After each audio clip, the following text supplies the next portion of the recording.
ilmu urip ya. Karya Pak Novel. Syarat hidup nomor 1, ojo mikir.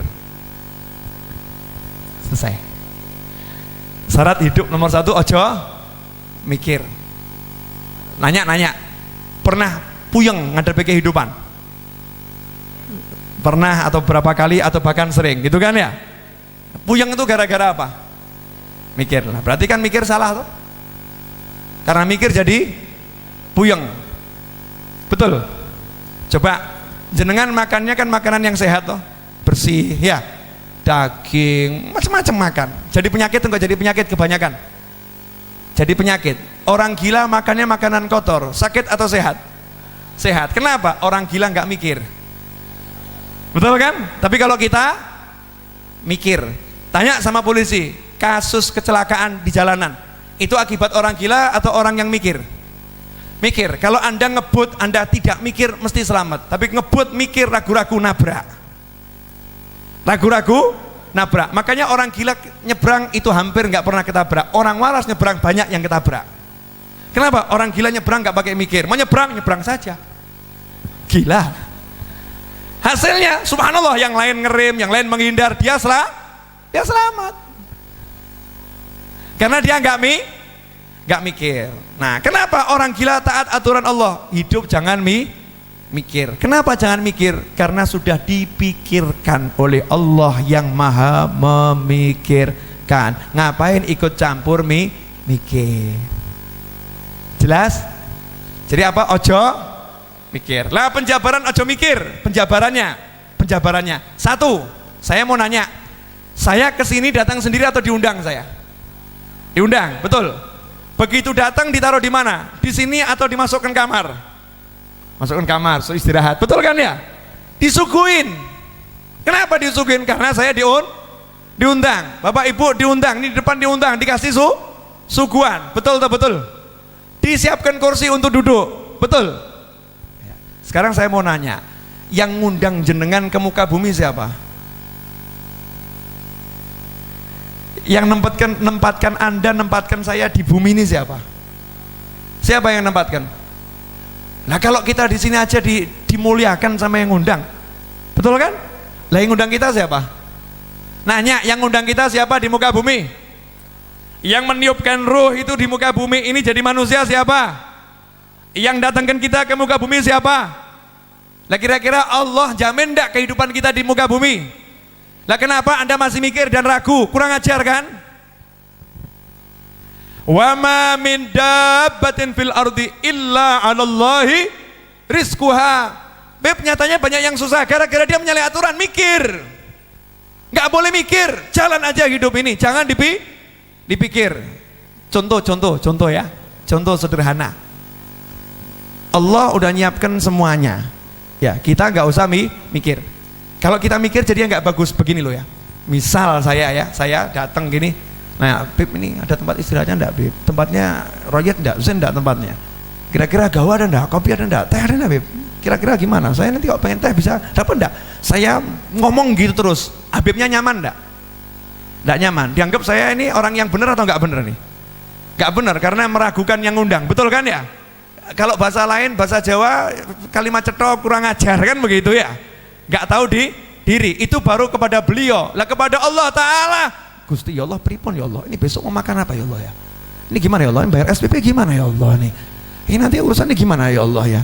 Kan aku udah bilang, wa ma min dabbatin fil ardi illa 'alallahi rizquha.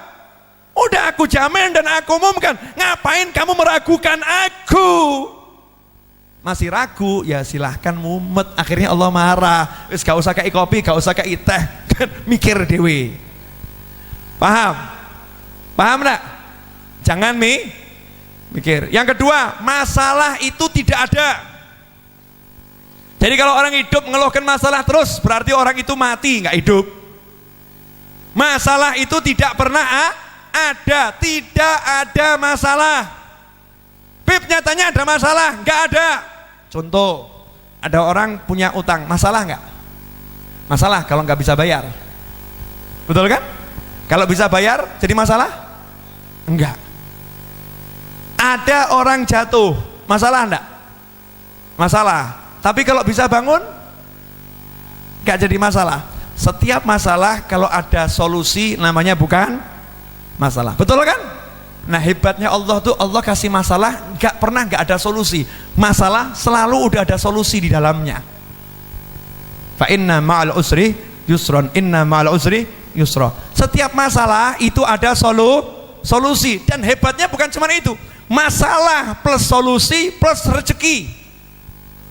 Jadi kalau datang masalah itu selalu ada rezeki di dalamnya. Bingung? Loh, saya nggak asal ngomong ini. Jadi mulai nanti kalau kepleset bilang alhamdulillah rezeki mau datang. Ya. Dalilnya mana?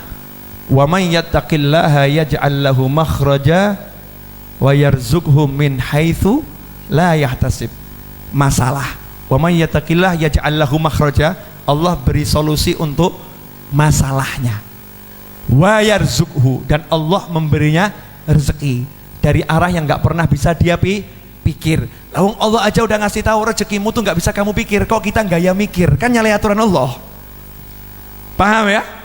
Jadi ada masalah, ada solusi, ada rezeki. Satu paket. Syaratnya cuma satu.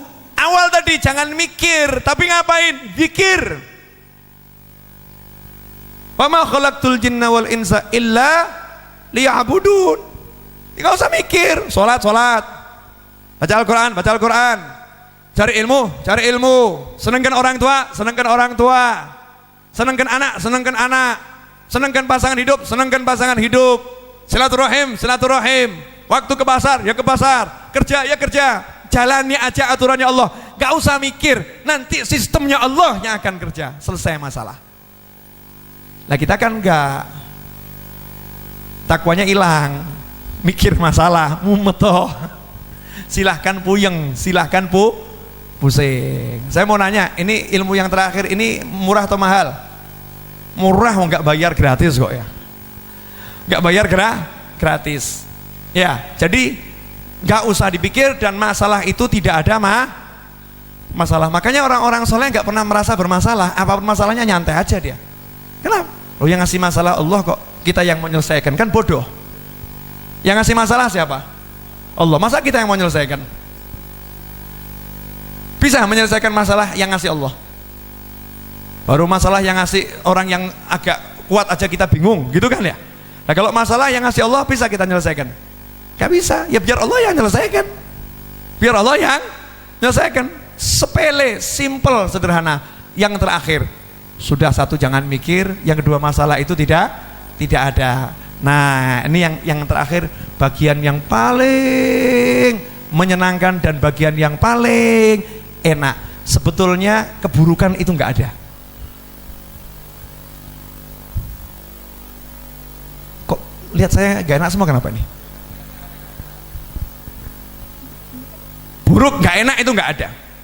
Karena Allah nggak akan memberikan kita keburukan dan ketidakenakan, meskipun zahirnya buruk gitu ya. Zahirnya nggak enak. Maka dikatakan al khair wasyarr bimasyiatillah. Baik dan buruk itu kehendaknya Allah. Sedangkan Allah tidak berkehendak untuk memburu-burukan hambanya. Semua baik, hambanya saja yang bermasalah. Saya kasih contoh boleh? Bu, punya suami ganteng nikmat atau enggak nikmat? Nanya, punya suami ganteng nikmat atau enggak nikmat? Jawabnya lama kan? Kenapa? Dalam benak seorang istri enggak ada suami ganteng kalau masih lihat kegantengan orang lain. Betul kan?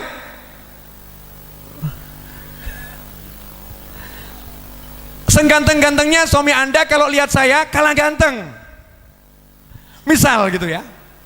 Ada orang gitu, seganteng-gantengnya suami Anda lihat saya kalah ganteng, karena orang yang ngomong itu gantengnya luar biasa. Lah kalau hidupnya cuma lihat orang ganteng, suaminya jadi jelek.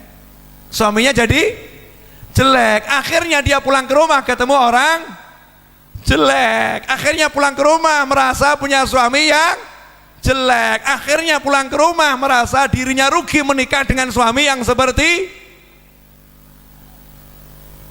ya Bu ya. Padahal punya suami jelek itu syukurnya double. Kenapa? Perempuan lain gak ada yang mau.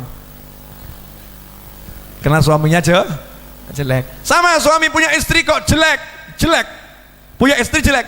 Lihat istri orang lain kok cantik, lihat wanita lain kok cantik. Semakin lihat yang cantik-cantik, yang udah nyata-nyata jelek ini semakin jelek. Gak usah pakai lihat yang lain aja udah jelek, apalagi lihat yang lain jadinya jelek. Betul.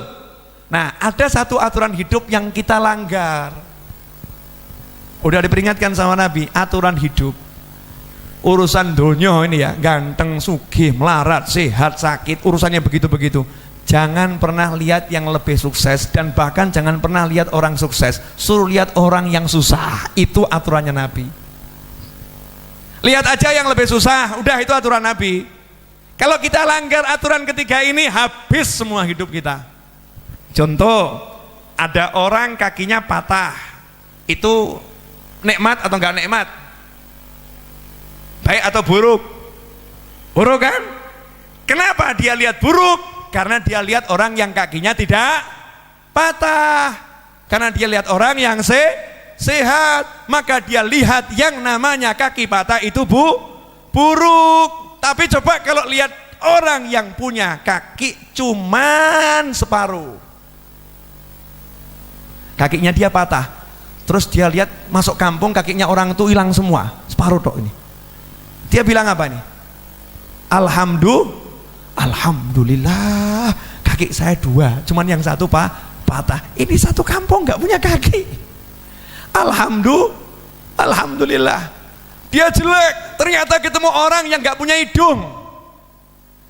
Alhamdulillah saya jelek, tapi wajah lengkap daripada yang itu tuh nggak punya hidung. Begitu dia lihat yang lebih jelek, lihat yang lebih susah, lihat yang lebih sakit, maka yang dia alami itu jadinya nikmat.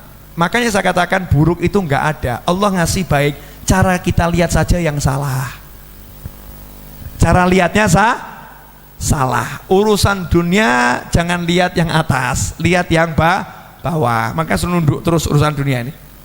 Ya, menundukkan pandangan itu bukan cuma menundukkan pandangan dari wanita atau dari pria. Menundukkan pandangan kan dari syahwat, maksudnya itu. Syahwatnya ini loh ditundukkan, termasuk melihat yang lebih. Tundukkan, lihat aja yang susah. Hasilnya hidup akan menjadi nikmat. Itu ilmu urip yang saya pelajari sampai usia 41 kurang dikit.